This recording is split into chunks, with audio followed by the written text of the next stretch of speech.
কাজের চাপে যখন কেউ আমাকে বলে যে অন্য ফ্লেভারের চা করে দিতে, তখন আমি কি করি বলো তো? তাই ঘরে ছিল একটা কমলা লেবু, তাই আমি 2 অর্ধেক করে নিয়েছি, আর এক সাইড বড় এক সাইড ছোট রেখেছি কিন্তু।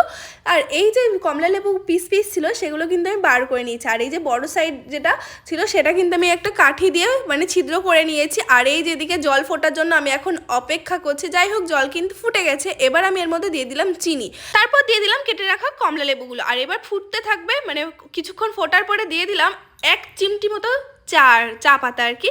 তারপরে দেখো কত সুন্দর কালার হয়ে গেছে। এখন আমি এটা দিয়ে ছাঁকনি দিয়ে ছাঁকবো, মানে এটা আমি ছাঁকনি হিসেবে ব্যবহার করছি। তো অনেকক্ষণ লেগেছে আমার ট্রাই করতে। যাই হোক, যে এবার আবদার করেছে তাকে এবার চাটা দিয়ে দিই, দেখি কেমন লাগে। যেহেতু আমি এটা ফার্স্ট টাইম করলাম, তো তোমাদের দাদাভাই কিন্তু আবদার করেছিল আমার কাছে যে অন্য ফ্লেভারের চা খাবে, তো আমি কিন্তু তাকে দিয়ে দিয়েছি। এবার দেখি সে কি বলে। টেস্ট ভালো।